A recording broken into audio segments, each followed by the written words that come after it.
नमस्कार मेरे प्यारे भाइयों बहनों और बच्चों। आजकल हम लोग गीता का अध्ययन कर रहे हैं।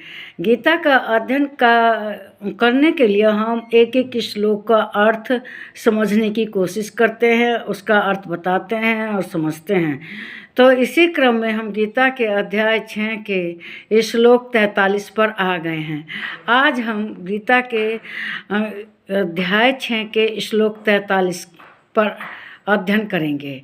तो श्री कृष्ण भगवान से अर्जुन कहते हैं कि मैं तो बहुत ही विचलित दिमाग का हूँ, चंचल प्रवृत्ति का हूँ।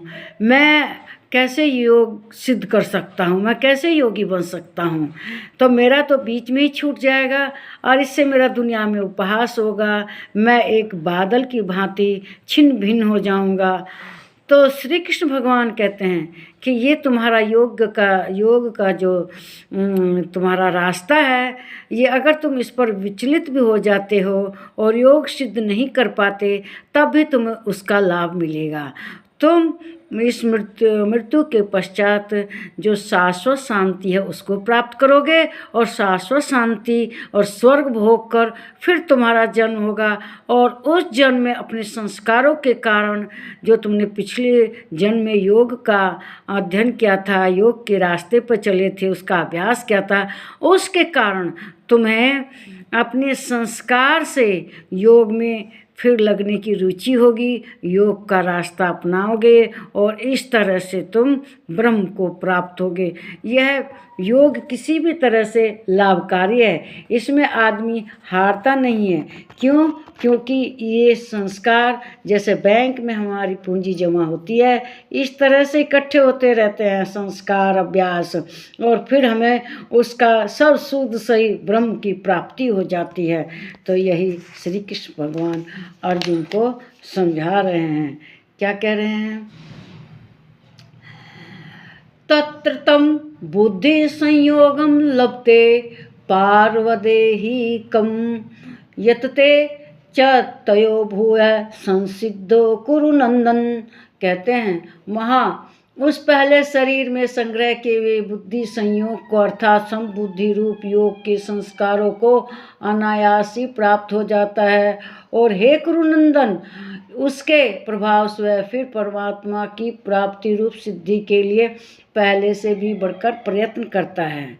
मतलब उसके संस्कार पड़ जाते हैं, बन जाते हैं ऐसे कि अगले जन्म में उसका लाभ मिलता है कि कोई कुलीन परिवार में जन्म लेता है और जो धनवान है, कुलीन है, हर तरह से परिवार अच्छा है, ऐसी जगह जन्म लेता है और फिर बाद में उसके संस्कारों के चलते वह ब्रह्म को प्राप्त करने में सफल होता है, कामयाब होता है।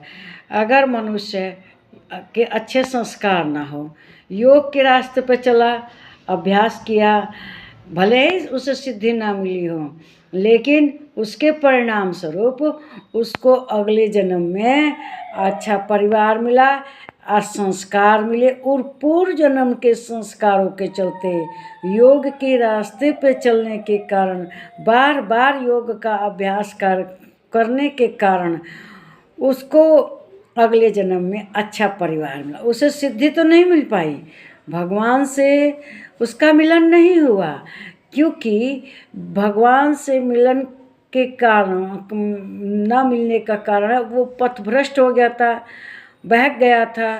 तो उसे भगवान से कहना साक्षात करने का मौका नहीं मिला। लेकिन हाँ, उसका परिणाम ये हुआ कि अगला जन्म जो है उसको अच्छा मिला। पिछले जन्म के संस्कारों के कारण उसने योग को प्राप्त करने की कोशिश की और उसी रास्ते पर वह चल दिया और योग पर चलने के कारण उसको भगवान से मिलने का मौका मिला, ब्रह्म में वह लीन हो गया, उसका भगवान से परम साक्षात्कार हो गया। तो क्यों हुआ? योग के रास्ते पे चलने के कारण। कि आदमी की हर जन्म में रुचि बढ़ती जाती है। अब मान ली कोई भौतिक सुखों को प्राप्त करते में लगा रहा, बंगला गाड़ी घोड़ा यही सब छूट गए और अगले जन्म में वह गया तो उसके पास कुछ नहीं था, ना संस्कार था, ना कुछ था, फिर वह वही भौतिक सुखों में माया में लपट जाता। इस वीडियो को लाइक कीजिए, शेयर कीजिए, इस पर कमेंट कीजिए, प्लीज़ मेरे चैनल को सब्सक्राइब कीजिए। नमस्कार मेरे प्यारे भाइयों, बहनों और बच्चों।